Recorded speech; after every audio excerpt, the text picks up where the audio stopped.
This time on Poll Hub, journalist and author Amy Chozick is back to talk about her bestseller, Chasing Hillary, and what lessons it might hold for 2020.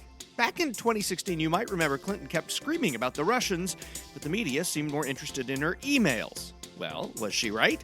Voters are sending more women than ever to D.C. following the 2018 midterms. Was Hillary the right gender at the wrong time? We've got a lot of questions for Amy. Lots to discuss, so let's get started. And hi, everybody. Welcome to Poll Hub. I'm Jay DeDapper, Director of Innovation here at the Marist Poll. And I'm Barbara Carvalho, Director of the Marist Poll. And I'm Lee Miringoff, Director of the Marist College Institute for Public Opinion. And Amy Chozick, you were here about a year ago, hadn't finished your book yet, or if you finished it, it hadn't been published. We thought just to get things off to a good start, we'd just stack a bunch of books on the table, and they're right in front of you with a pen. You can just start signing, and we'll just talk to you during your signing. I love it. I'm up for that. But I want a personally autographed, I want the full thing. I like that. Absolutely. The weirdest thing happens though when I sign, and this happens to other authors. You're at a complete loss of words as soon as someone gives you a book to sign. I've never written more But can you still spell your name? I can spell my name. Excellent. Though I misspell other people's names. I have That's had to be like, allowed. I just bought your book and it's Patty with an I. Welcome back. The book wasn't done when you were here. Lots happened to you. The book wasn't, it was done but not titled when you were here. You weren't a mother. No. At that point. Congrats. Yeah. Thank you. It wasn't a bestseller, clearly, at that point. It was predicted to be. You didn't sell TV rights. That's right. So, Muzzle tough. That's Thank even better. you.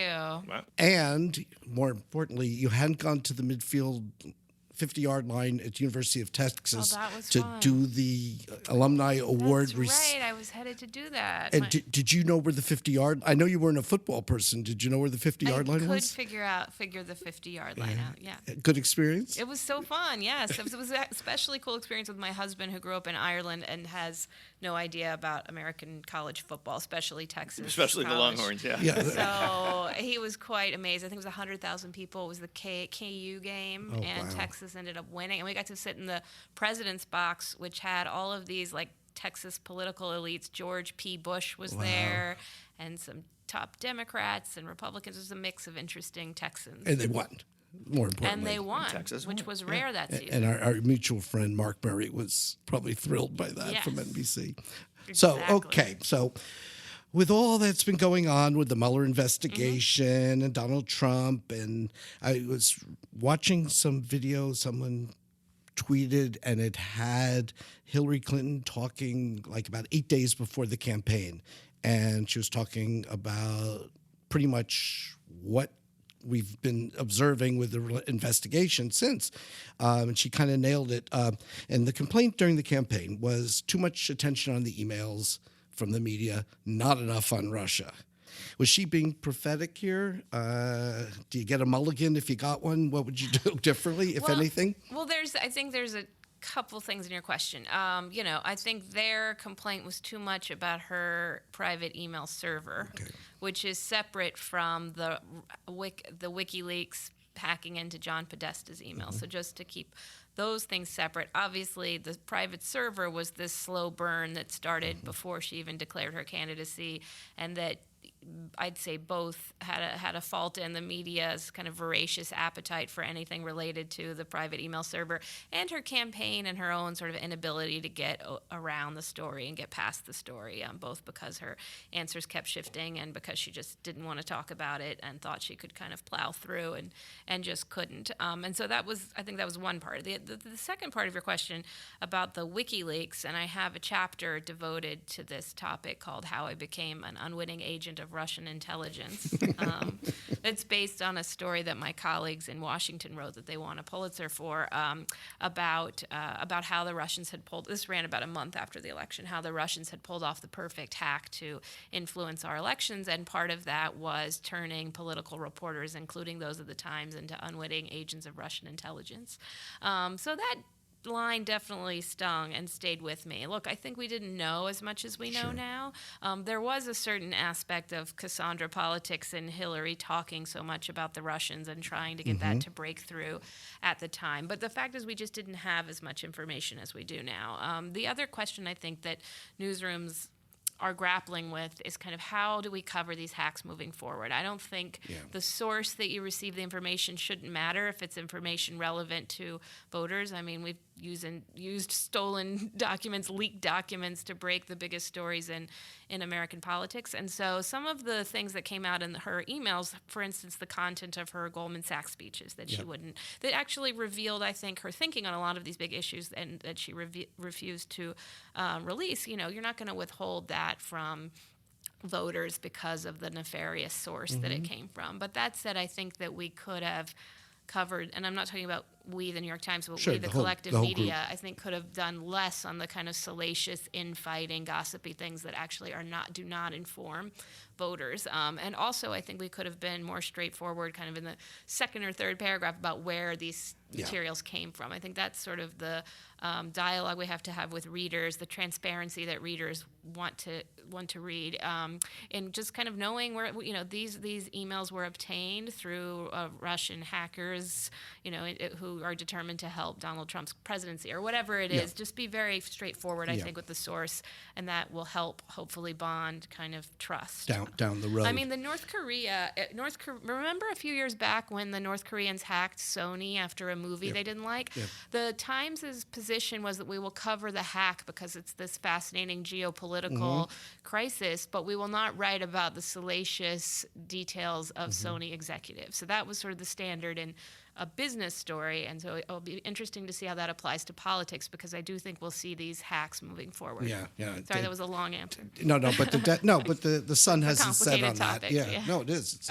Let me switch gears a little bit, and I'm sure we'll get back to that, but I'm also interested about something else that is inherent in your book, but is also super current. In 2018, the midterms just occurred. There will be more women in Congress than at any time in history. And this whole You're the Woman and all that, it's true in this one respect, that there is an incredible impact that women are having on our politics in voting and in what's happening in Washington. Was Hillary Clinton in the campaign in 2016 and in running in 2008, was she just ahead of her time? Was she the one that has laid the groundwork for this? Does she have any impact or is any of this as a result of her, or is this kind of in spite of her, do you think? It's a good question. I wrote a column a couple weeks ago about how I hate the term the Year of the Woman. It makes us sound like the Chinese zodiac. We just use it like the Year of the Dog next year. We just get Apologies. a year. Our last year was in 92, okay. And then we get another year. All right. Just half the population. But once a generation. The Year of the New York Yankees will take, though, anytime. We'll take that every year, in fact. You know, look, I also wrote a story saying that Hillary Clinton ignited a feminist movement by losing. So I do think that there is, you know, it's all a hypothetical, but I think there is a scenario in which, had she won, women might have been excited that we broke that glass ceiling and then sort of fallen back into complacency. I think it wasn't just that she lost, it was that she lost to Donald Trump. She lost to a candidate who had bragged about sexual assault on tape. I think that motivated women in all kinds of ways to come forward and talk about their own sexual harassment and assault, and it gave way to the Me Too movement. I think it motivated women to run. So I definitely think Hillary losing, whether it's kind of conscious or not, has galvanized a lot of women. But I think it's interesting because it was like less about her running this like inspiring campaign about, you know, that made women, you know, want to be politically engaged, and more I think about the surprise defeat to a candidate that a lot of women thought was just completely unqualified for the presidency. If you were advising Kamala Harris or Kirsten Gillibrand or Elizabeth Warren or any of the women who may be running in 2020, based on your experience in 2016, what would you tell them? You know, I think that we've actually already seen the lessons of Hillary being implemented in the 2018 candidates, and I think hopefully also in some of the 2020 candidates. And it's like the opposite. It's like the anti-Hillary. You know, they're like, I'm going to let my tattoos show. I'm not going to care if this outfit makes my hips look big. I'm going to take my kid. I don't have childcare, so you know what? My kids are going to sit on stage behind me. It's kind of, I think Hillary. And to her credit, no one had ever done this before. There was no roadmap or template to how to do it. And so she did it the best way she knew how, and that was to be perfect. That was to have the perfect pantsuit and every hair in place and everything that she said poll tested.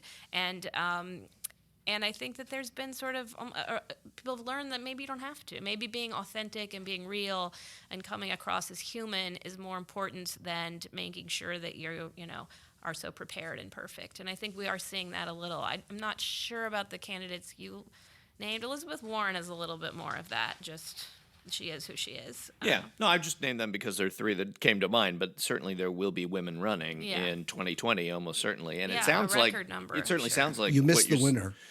What is that? Amy Klobuchar. You missed it. What about Oprah? Okay, No one said Oprah. Okay, fine. Every hair on her head will be in place, I'm sure. But I think your point is well But taken. she's so real. Kind of. I think your point is well taken, though, that Hillary did pave the way in some respects for all of them by making maybe some mistakes that they won't make now. Yeah, I mean, you made the comment about ahead of her time, and that's something I always think about Hillary. I think she was always ahead of her time and not quite ever of the time. I mean, when she got in so much trouble in the 90s for saying during her husband's first campaign, I suppose I could have stayed at home and baked cookies and had teas. I mean, that was a career woman defending her right to have a career, and like now it seems logical. I mean, one of the moments that really stood out for me during her campaign was that way towards the end, close to Election Day, Beyonce had a concert for her in Cincinnati, Cleveland, and she put that quote up big on stage. I suppose I could have stayed at home, and it really seemed like a feminist rallying call. And you thought, God, she's been apologizing for that line for 20 years.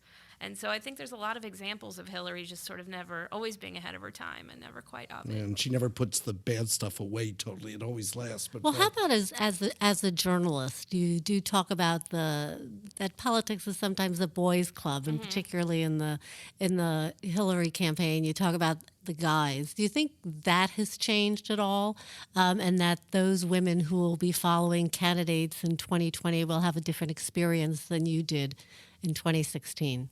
Yeah, I mean, I don't think it was particular to Hillary. I just think that just because a woman was running doesn't mean that there's going to be this kumbaya and her campaign is this picture of equality. I think it was still a traditional political campaign in many regards, and that was a lot of the kind of, they called them in the Bill Clinton years the white boys, handling her and running her campaign. And I don't know, I mean, there's definitely more women in political journalism. I write about the girls on the bus for the first time, and so I would think that there would be more female operatives, and I would also think that there would be more consciousness on the part of not just female candidates but male candidates in hiring female pollsters and female campaign managers, because it is half the population, and a lot of those suburban women are going to be where the battlegrounds are drawn. Yeah, it's sort of going to be this year's version of the soccer moms. It's going to be that has been identified as a big group in 2018 in the midterms, and obviously is going to be a major force looking forward. Social media, President Trump tweets away. What is the coverage going to be? Are all these candidates, the 28 Democrats are going to run, and I don't know if Trump will have a challenger or whatever. I mean, is this now the new way of bypassing you guys on the campaign trail? I mean, we're going to tweet away everybody? Yeah, I mean, in terms of bypassing the press on the campaign trail, I think it's both tweeting and the ability to live stream. You can kind of watch things and you don't necessarily have to be there. But my fear with the tweeting is that we're going to get in this cycle of Trump tweeted and like, what did, Kamala Harris say in response? It's going to be this cycle of what did Cory Booker say in response? Aren't we already in that? I mean, like, it seems like Alexandria Ocasio-Cortez, her whole storyline, it's not her fault, but everything she tweets is picked up by somebody as, look, she's tweeting, and somebody tweets back at her, and you're wearing this, and I don't care if I'm wearing this. Yeah, but I'm more talking about when candidates are running for president and they have an agenda they want to tell the American people about, and we're sort of obsessed with the back and forth of defending themselves. I mean, I think a better example of that right now is Elizabeth Warren doing the DNA testing, and sort of like, okay, well, this is a candidate, incredibly qualified, a base of support already, huge donor base, and she is, on Trump's terms, and so that is the bigger concern. And so, getting to the media, people have really lost trust in the institution of the media. It's very common to hear people talk about it as they and being very separate. How do you deal with that? And are we past the point where we can repair that trust? I don't think we're past it at all. I mean, it's interesting because some of the feedback I've heard from my book is that, like, I made reporters seem human. I think that there is something about you're in your ivory tower on the East Coast in your newsroom and you don't know anything about our lives, that kind of sense. And I think, in fairness to people who feel that way, we did miss a lot of how the country was feeling in 2016. So there's understandable distrust. But I think the Times is doing some really great things. I mean, letting reporters write more in their own voice, I think gives readers more of a connection of who people are and where they're coming from. The podcasts we're doing, the Daily, give kind of a deeper dive into policy, something readers said that we didn't, cover enough, or at least not cover in ways that broke through. Regrettably, the number one podcast. I mean, let's. All right, here I thought it was the failing Times. What do I know? No, but I also think that there's some interesting things to think about in terms of earning back that trust. I look at how David Fahrenholt puts all of his notes online. I think that the web and all of these digital products that we're building actually give us an opportunity to be more transparent with readers. Put the audio of the interview online. There's been a lot of like, oh, what did Trump really say in that interview? We'll publish the whole transcript. We have that luxury, but it's going to take a long time, and it doesn't exactly help when the president is calling us the enemies of the people and diminishing that trust, on purpose. But even if you're doing that, not you, but even if the Times is doing that, it strikes me that when I started as a political journalist in the late 80s, there were 3 networks. There was CNN. There were 4 networks. Sorry, there was 1 cable network. There were a series of national newspapers, well, a few, and then there were big regional or local newspapers. There was no Fox News. There was no MSNBC. There was no internet and all of the voices on the internet. And it seems to me much easier to be a voice of authority in that era than it is now, when if I believe that the New York Times is fake news, I'm simply never going to go there. I'm going to be able to pick my own news channel, and that we get to pick our own news sources. And that seems to be, God, I hope it's not irreversible, but it certainly seems from this perspective, in this day and age, right now as we're living, to possibly be irreversible. I do think it's a problem that people consume news based on their own biases, and I don't know how we're going to bridge the partisan divides when that is the case. You follow friends that agree with you. And so it's this self-fulfilling process. But that said, I also feel like, I'm grateful that there aren't just a few gatekeepers at a few networks anymore. You mentioned Ocasio-Cortez. The major newspapers, major networks hardly covered her, but she made a lot of inroads with Refinery 29 and The Skim and all of these kind of female-led new platforms. And so, I don't know, maybe I'm being optimistic, but I think that there is also an upside to kind of the barriers to entry being lower. Yeah, my master's thesis was decrying the gatekeepers. So I completely get that. Like, this is a terrible thing. We got to break that down. It just seems that maybe it didn't break down the way that I had maybe intended when people talk about that. I don't have an answer for how you solve that. I mean, people wanting to consume news that just confirms their own biases. What are a couple of things that you would recommend to journalists covering the next presidential campaign?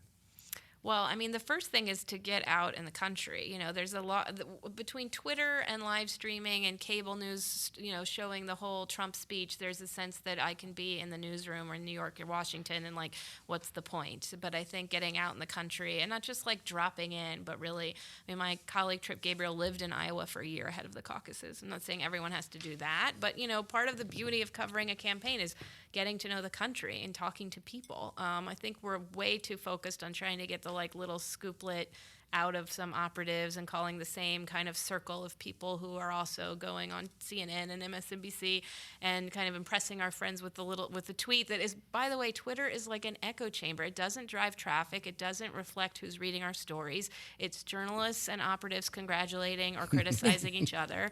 And so I think you got to tune that out and just go talk to people. That would be my first thing. Mm-hmm. Well, find some yoga somewhere. relax. Yeah.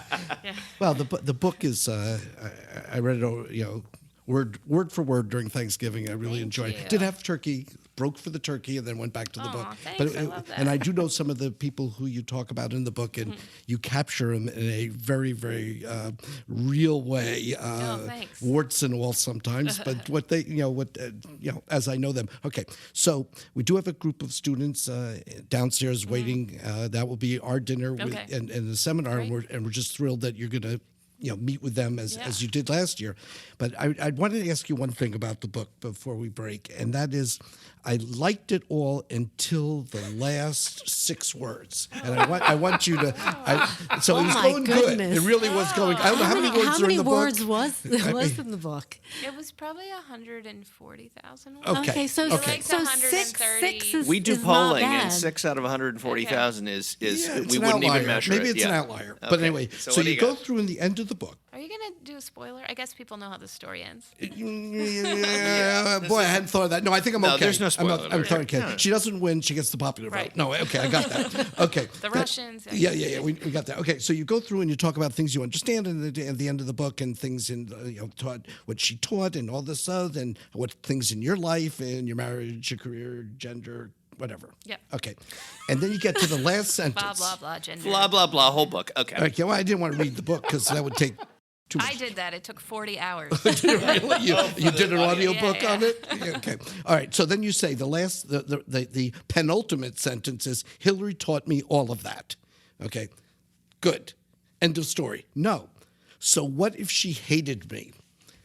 I didn't get that in the book, that Hillary hated you. I think part of it was, and I'll give you my biases, part of it was the long-running feud with the New York Times. You were guilty by association. Part of it was your position relative to her. I didn't get the hate part of it.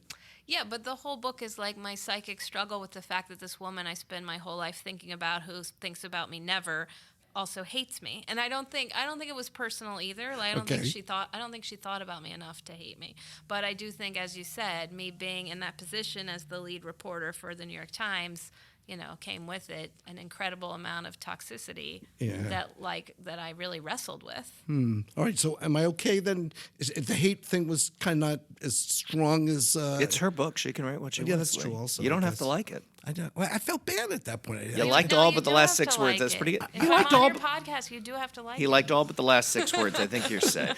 And I was identifying, with you in that process, and I Thank didn't you. want to... I mean, What's some it- people have asked me that line, like one of her top aides was like, "Why do you care if she hated you or not? Like, you're a reporter." And I completely, that question I understand, Yeah, but- because we're supposed to have we're supposed to have a combative relationship with the people we cover. So that question I understand, but at the same time, I think maybe it's a girl thing. You just want a modicum of respect and acknowledgement that you're doing, your job. Not even, she doesn't have to think I'm doing a good job, but this is your job and you're doing it. I like the and John I never- Edwards example in the book where he says, move aside, honey. Yeah. I'm doing an interview with the Wall Street Journal. And then you said, I am the Wall Street Journal. So I thought that was... That Yeah, presaged that was something a about pretty- John Edwards. That, yes, well, never I mind. think so. But anyway, so... The I- funny so- thing, I've told that story to other people around him, and everyone has an Edward story.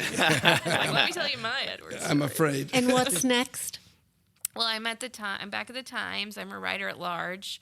I'm writing features about a range of some politics, some business, some media. And my son is 9 months old. You got to be back on the 2020 campaign trail. I really have. I'm not feeling the You've done campaign it. trail right now. I've done it a few times, and I kind of look back on my body of work, and I think the deeper biographical stories I did, investigative biographical, are kind of what stood out. So hopefully I can do some of those. Well, whatever it is, we'll be I'm watching. too old for the bus, man. Geriatric. How you do that and how the candidates My do it is beyond even comprehension, because obviously they're right now all even older than I am. A lot of them are being considered. But anyway, thanks so much, and we'll Thank you. get you downstairs and meet with the students. Great. Thank you so much. Great to be here. And that'll do it for this edition of Poll Hub. Poll Hub is a production of the Marist Poll here at Marist College in Poughkeepsie, New York. Our executive producer is Mary Griffith, keeps us on time, on schedule, and trying to get in the right direction anyway in these episodes. And Kenny Marples is our editor par extraordinaire. And we'd also like to thank the Roper Center Archive at Cornell University, who provides us with the ability to look back in time at survey questions and results over the decades. And it's reminder time. Send your questions to pollhub@marist.edu or reach out on social media. You will find us at Marist Poll on Twitter or Marist Poll on Facebook. And don't forget to subscribe. You can listen to us over and over. You can listen to us next week or in another year for Amy Chozick's third trip to Marist. Yeah, she it's an probably annual will thing. come back. We could do I was just thinking, we could do a Dr. Seuss thing. You could listen to us in a boat. You could listen to us in a car. I'll just stop. Thanks, everyone.